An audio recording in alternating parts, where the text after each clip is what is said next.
Hi everyone. Today we're talking about a topic that is very familiar for every actuary. We're talking about actuarial education. And joining me for this discussion today is Associate Professor Adam Butt, who is the Head of Actuarial Studies at the Australian National University, or ANU. Adam, welcome. Thanks for joining us. Thank you for having me, Julia. Adam, I was thinking, it seems like only yesterday that you and I were sitting in Shauna Ferris's ACST 151 undergraduate actuarial studies class back at Macquarie University. But it wasn't actually yesterday. It was, in fact, literally last century. You don't Um, need to say that. but after university, you went on and had a big corporate role and you got qualified as a fellow. But then you made a big shift and moved from corporate life into academia. What prompted that change for you?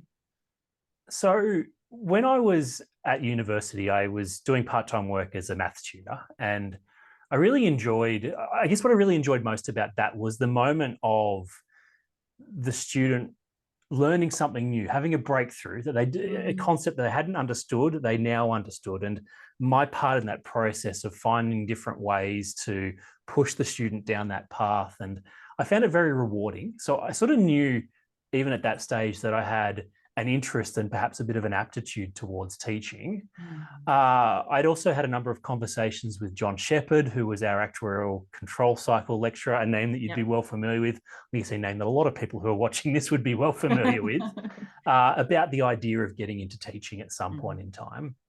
I didn't think a huge amount more about it at that stage because I knew there was extra work that needed to be done before moving in that sort of direction. So I went in the more standard career path direction.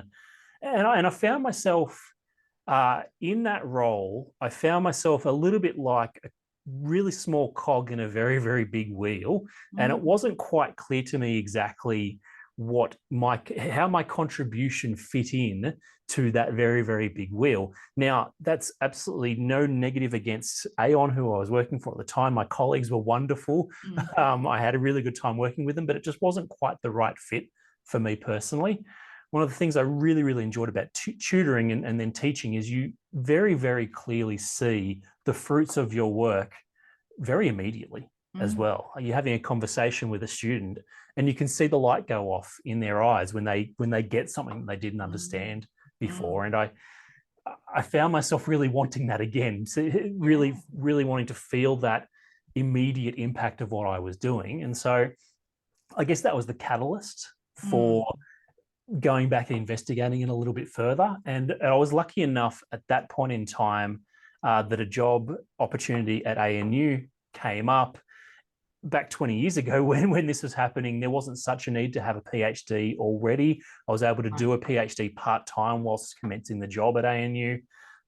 It was the classic, I'm going to move to Canberra for 4 or 5 years to do a PhD, do the role at ANU and then move back to Sydney. And that was 19 years ago. Yeah, and you're still in I never ended Canberra. up moving back. Yeah, so seeing that aha moment when you're teaching something to someone and seeing that penny drop and realize that you've had that contribution to their knowledge and skills, that's what you found really rewarding and something that you kind of missed in your corporate role, Oh, sort of called you back to definitely. teaching. Yeah, and I mean, and I'd even gone so far down that rabbit hole that I'd enrolled in a teaching degree at Macquarie Oh, before the really? ANU job came up, thinking that I'd move to maths teaching and who knows where things will go Wow. after that. And it was just serendipitous that the opportunity at ANU came up. Would have been I moved down here, I think, in January or February 2005, and I was about to start the teaching degree, which obviously I didn't complete at that point in time. Yeah. You started teaching at ANU and you started your PhD as well. At the same time, yeah. Wow, wow.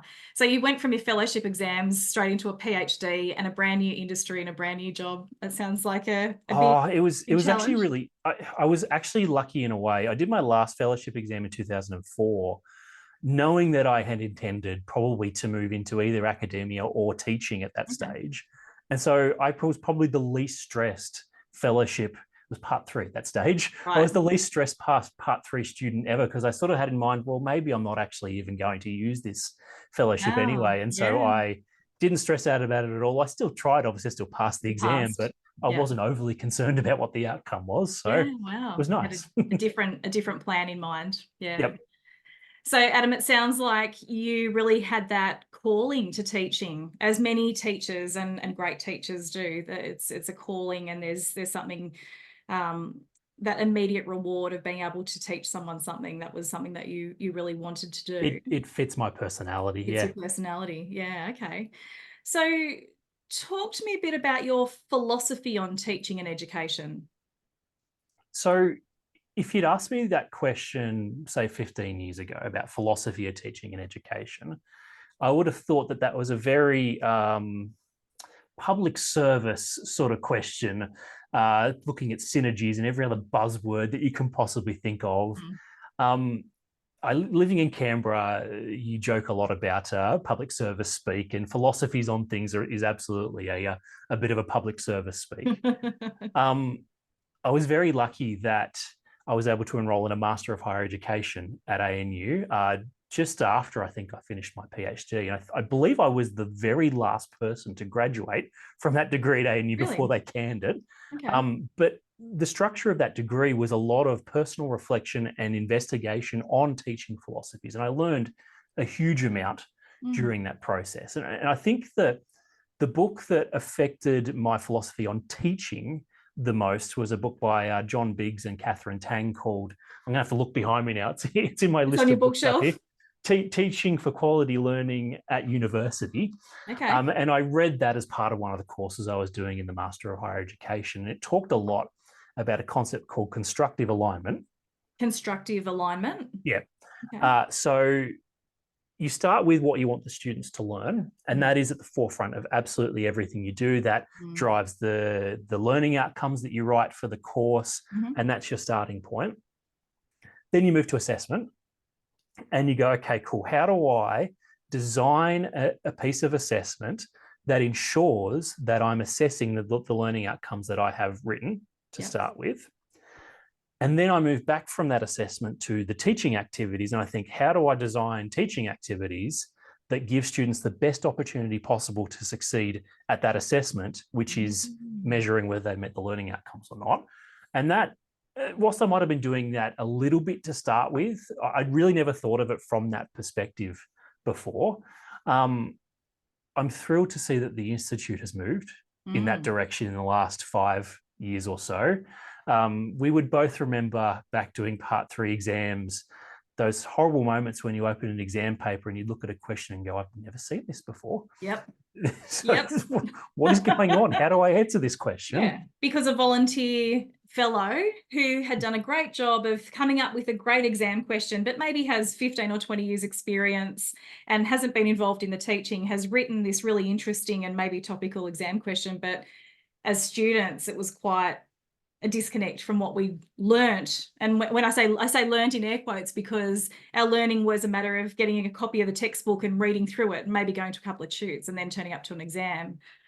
And so it felt a little bit like pot luck, whether you would succeed in those exams or not, whether you'd seen that particular topic. Mm. Um, and I really give the Institute a big thumbs up for that move, because I think it's had, I mean, obviously the pass rates have increased enormously, but Mm. I think it's actually very clearly because of the fact that the teaching is now aligned throughout all of the fellowship and the actuary program courses that the Institute teaches. Mm.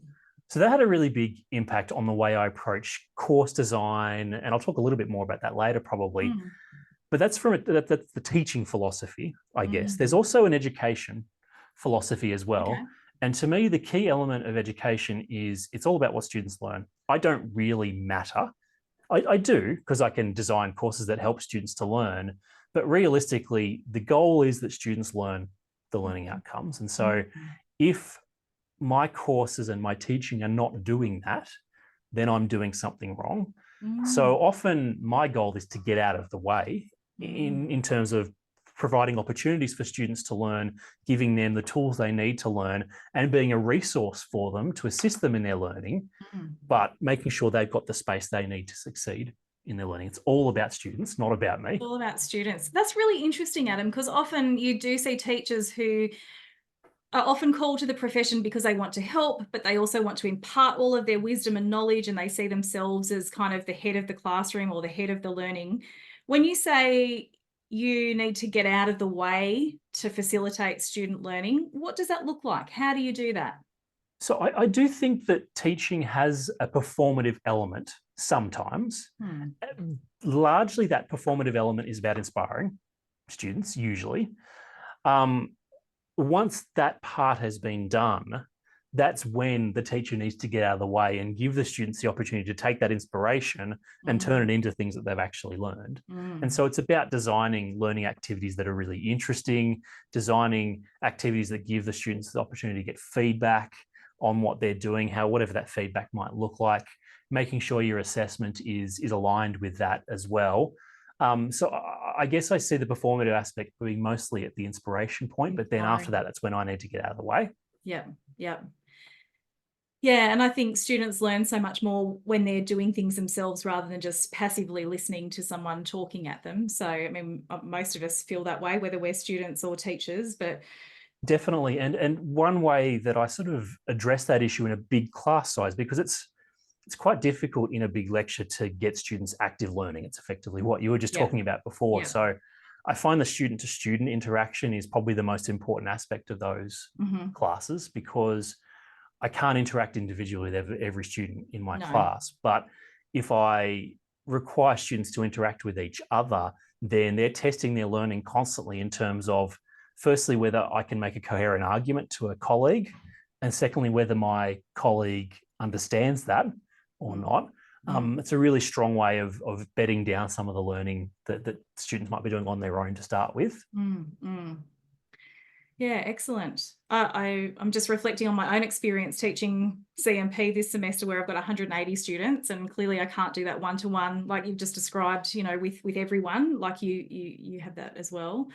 But I do, yeah, break them into small groups, get them talking to each other, and sometimes I think they feel more comfortable talking to each other than talking to the teacher anyway, or maybe even Definitely. take more risks with the questions they're asking even too. So it's win-win there. Yeah, completely agree. Completely agree. There's challenges with doing it online as well, but technology is improving. I've used breakout rooms on Zoom, for example, Yep. pretty extensively, and that tends to work quite well in terms of getting that student to student interaction. Yeah, yeah, I think it does too.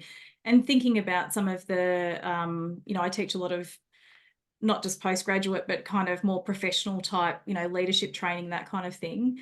I know that even if you've got a certain size group, they tend not to a group of people that don't know each other well, they're often reluctant to share openly. But if you can get them into a small enough group, they'll start to really engage with each other. And that's when you start to see some of those penny drop, the aha moments that you Yeah. were talking about at the start. And that's where scaffolding is really important as well, in the sense that, okay, you're going to put people into a small group, but Mm. give them some structure in terms of, Right. okay, here's a question to start with. How about you Yeah. all share your answer to this question, and Yeah. then let them develop the conversation from there? Yeah. Because otherwise, it's, even with a relatively small group, it's quite intimidating being put into that Yeah. small group It if you're can not be given some sort of structure already as to how the conversation should go. something to do. Yeah. Particularly for us as actuaries, when maybe that's not our comfort zone, talking to people that we don't know. And I mean, it's funny that you say that. I think our education programs are often quite good at catering to our strengths, and I think we should probably focus a little more on our anti-strengths, our weaknesses.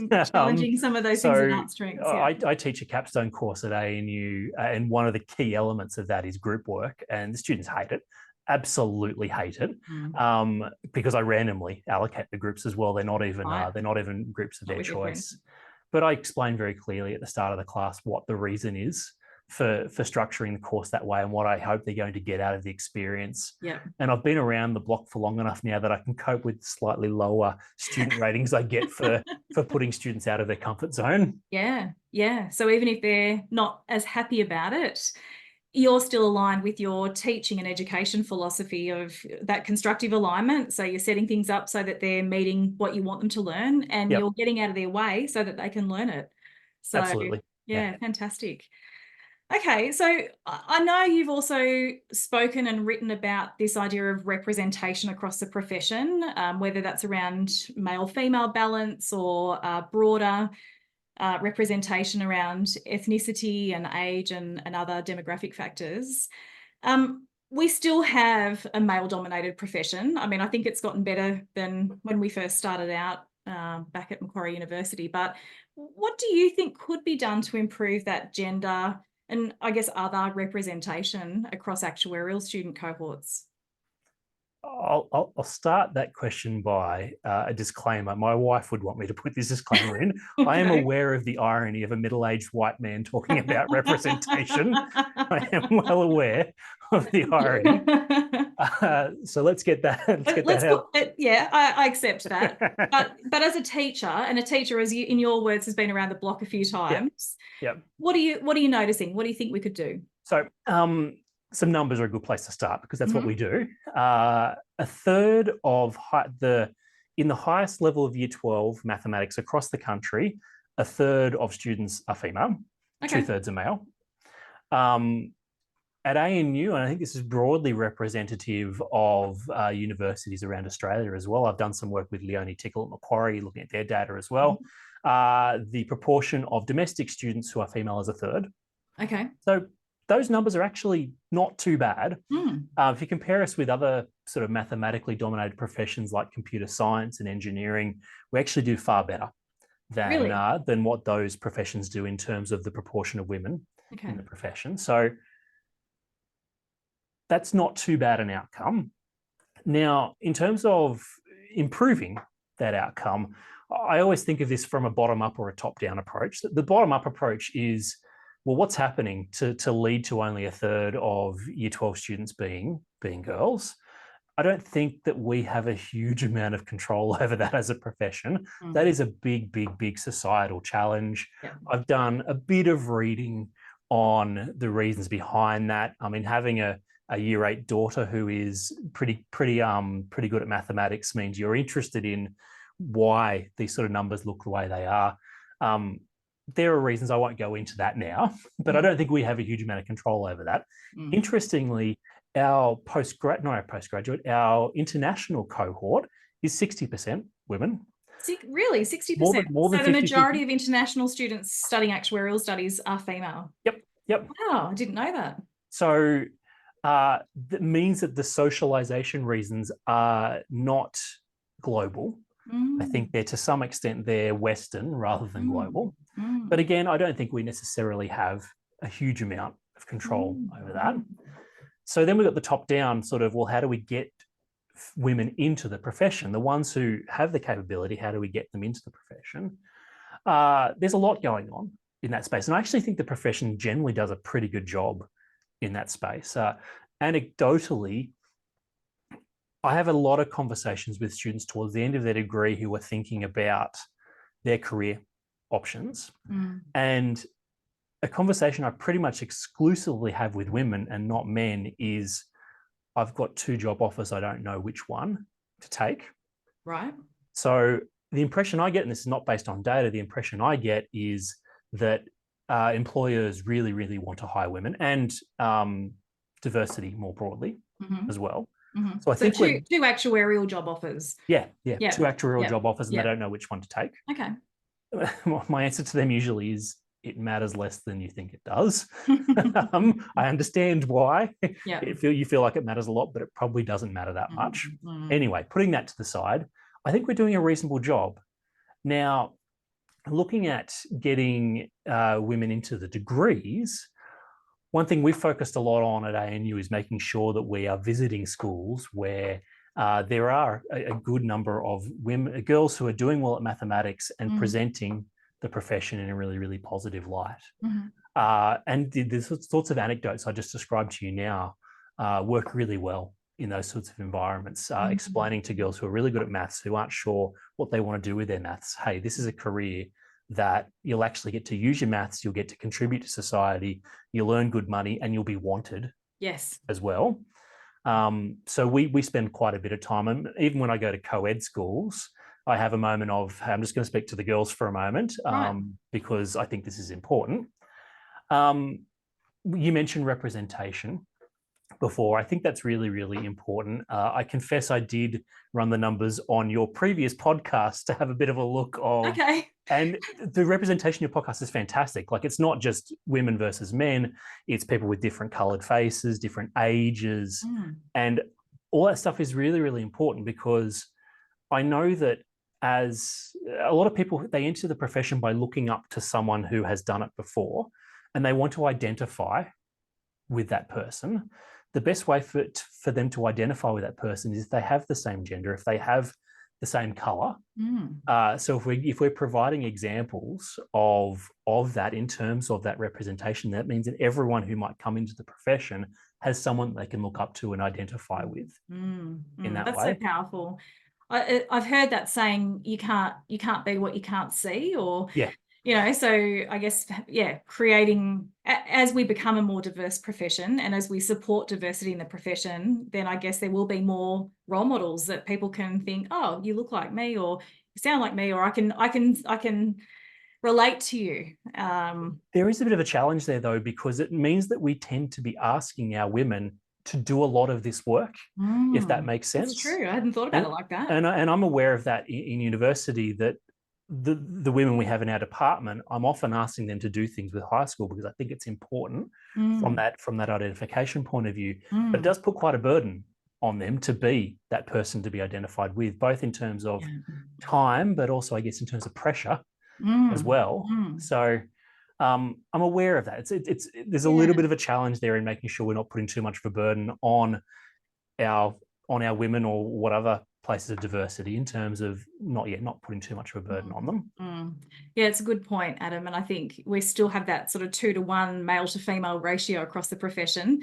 And then some of those other more social burdens that you were talking about too, the caring load and those things that often tend to fall to women too. It kind of amplifies that imbalance, I suppose. But very interesting. I'm super interested that you've run some stats on the podcast. I'd love to see that afterwards. They're me looking at your webpage. I'm just looking over here because that's my other screen. It's not on there at the moment, but just quickly going. Actually, I think the women number was about a third as well. Okay. So representative, I mean, my objective with this podcast has always been to showcase the diversity of what actuaries can do. How are we using our actuarial superpowers to make a difference in the world? And the answer is we're all doing it in different ways. So I'm glad to see that diversity is coming through, also in visible diversity as well. Just to share another anecdote as well. This is an example of where I think it wasn't done well. The Institute, probably 5 to 7 years ago, had I think it was called I Am an Actuary. Now it's basically short little videos of people describing what they do, not too dissimilar to what exists on the webpage now. And there was, I don't know, 5 or 6 of them or so. And it was very clear that there was a number of videos of men talking about what they do. Right. And there was a video of 2 women in the same video. And that was the only video that had multiple people. Oh, wow. And I think it was the only video that had women in it as well. And it really rubbed me the wrong way, because it it wasn't deliberate in any way, shape or form, but it came across a little bit like, well, for women to succeed, they need to be working together. They can't succeed on their own. Right. And I actually said something to the Institute about it at the time. And I don't think that video is up there anymore, but it just felt like it's easy to get it wrong as well. And I'm sure I've got it wrong in the past as well. Yeah, good on you for calling it out, Adam. Yeah. Well, hopefully we're making some better strides there. So, okay, so let's talk a bit more broadly then about students at university, or students. What do you see as the most valuable skills that actuarial students can learn at university and maybe elsewhere? Technical skills don't probably matter as much as what students think they do. I know, shock horror. Who would have thought? That's what we're all learning, isn't it? Yes, actuarial it technical is largely skills in the foundation program.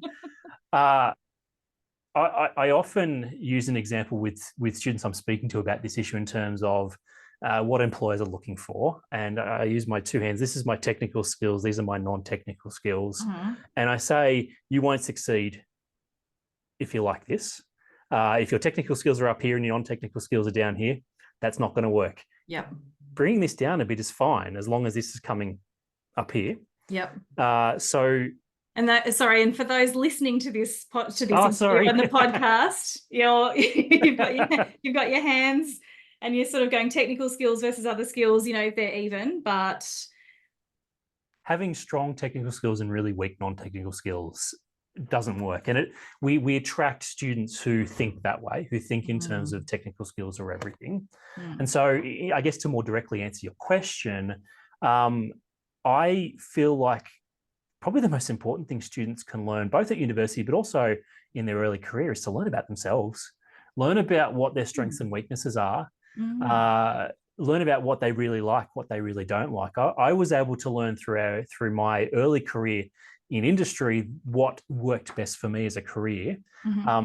If I can instill some of that in the degree as well, in terms of learning about yourself, part of the reason for putting students in a group is you'll learn a lot about yourself through that process. Do I have a teaching or a leadership sort of bent, or do I prefer being sort of more of a part of the team, Mm. for example? Mm. So that, I think, is very, very important. Learning how to learn is also probably, I would say, is the most important aspect Okay. as well. And so part of what I do in my capstone course is I very, very deliberately say to students when I'm communicating with them, I'm not a horrible person for saying this to you, but I want you to go and try and work this out for yourself. Go and do some research. Mm. Now, that sounds horrible. It sounds like I'm ignoring you. I'm not ignoring you, because I want you to come back after that and tell me what you've learned. And then we can work together in terms of making sure that's on the right track. But the majority of the learning you're going to do after you finish this degree is on your own. Be that, you'll have resources and tools available to you, but you won't necessarily have a teacher talking to you. That's And true. so learning how to learn, and learning to be excited about learning, to Mm. really want to learn constantly, is vitally important. And that it goes into a deeper aspect, I guess, of what we learn in the foundation program, in that it's easy, I think, or probably a little too easy, to succeed by learning at a very, very surface level. So learning how to answer exam questions, learning that there's a black or white single answer to every question. The capstone course, I know I keep mentioning this, is very deliberately grey. And so the students work in groups, they solve client problems, they write reports. There's not a right or a wrong answer. And so I say to students, I'm not so worried about your answer. I'm more worried about the fact that you understand your answer, and Mm. that you understand why it matters to the client as well. So Mm. whenever I'm giving a demonstration in class of some sort of modeling activity, after we've done that, I go, let's change some of these assumptions and have a look at how the answer is impacted. Mm. Can you justify why the answer moves in the direction it does? Or as we get to an answer, I say to students, how can you be sure this answer is right? Mm. What sort of tests can you do? Because really the best actuaries are the ones who can do that. They do that quickly too. I remember my boss at Aon. He would. Mm. This is just when I started, probably when I was an intern. You'd give him something and he'd tell you it was wrong, Right. and he'd done no analysis on it You could at just all. smell that it was He wrong. just knew it was wrong, and I had no idea Yep. how he did it. I think Mm. I know now, Yep. but at the time I had Mm. no idea how he did Mm. it. Mm. It's all about that deeply understanding the task that you're doing, the moving Mm. parts in the modeling that you're doing, Yep. and sometimes we won't look at the answer straight away. I'll say to class, what do you think would be a reasonable answer to this? Mm. Mm. What would you, if the answer didn't lie in this range, what would you do to check Mm. that Some you have reasonableness have checking. you made a mistake, or have you Hmm. learned something? Yeah, yeah. Is there a bug in your model? Have you missed out half the data? What's gone wrong here? I How would you always tell know? I always tell students that Hmm. the best bugs are the really obvious ones where the model breaks completely, because then you know you've made a mistake. You know The, you've the made a worst mistake. bugs the worst bugs are the ones you get an answer. That's true. That's true. And it's such a big shift, isn't it, from when we are doing those, year 12 mathematics courses for the end of high school. There is a right and wrong answer on those maths papers. But Yep. by the time that we're practicing as professional actuaries, there's rarely one right answer anyway. We're setting lots of assumptions, we're making predictions about the future, and typically there is a range of correct or accurate answers. So what you're doing then with your students is helping them to make that transition from black and white answers to that actuarial professional approach of having more grey, and that isn't always easy to do. No, it's not easy to do in education either, because they're harder to mark these things, Mm, mm. because you're really trying to delve deep into, does the student understand what they're Yep. doing? Yep. So valuable skills for students to learn at university is to learn about themselves, and also to learn how to learn, and to really start thinking critically about what they're doing and their processes, and that will set them up for not just a great actuarial career, but hopefully for a great life around that actuarial career as well. Yeah, and I'd add to that, making connections, learning how to communicate, like getting involved in student societies, getting involved in other activities that further your networks is really, really important. Actuarial students in general are not particularly good at that, and I'm hopeless at it too. So I completely get it. Learning how to be, I mean, it's almost just learning how to be more comfortable with it. Social anxiety it's pretty common amongst actuarial students. And so just exposing yourself to opportunities to learn how to deal with that better is really important. Yeah, yeah. So much to think about beyond the technical, isn't there, Adam? We haven't talked about technical at all. So, Adam, it's been great to hear a bit about your journey into academia and teaching, a bit about your philosophy around education and teaching as well, and about making that student-centred and supporting the best learning outcomes for students so that they can learn what they need to learn. We've also talked a bit about representation and balance across the profession and what we can do there, and how I think sounds like we are doing some good things, but maybe there's some more that we can do. And you've also talked about the valuable skills that actuarial students can learn, and it's not just about their technical skills, it's about learning about themselves and also learning about some of those more applied practical skills to be great actuaries as well. So, Adam, I've got one question to finish with, and it's this. What is one tip that you would have for an actuarial student, let's say a first-year actuarial student, who really wants to they're great with their technical skills, but they want to set themselves up for great actuarial career success? Join the student society and get involved would be my biggest tip, because that'll give you the opportunity to learn some of those non-technical skills. Excellent, excellent advice. Adam Butt, Associate Professor of ANU, Head of Actuarial Studies, thank you so much for your time today. It's been absolutely wonderful hearing some of your experiences and your tips and advice for students. Thanks for joining us. Thanks, Julie. It's been a pleasure.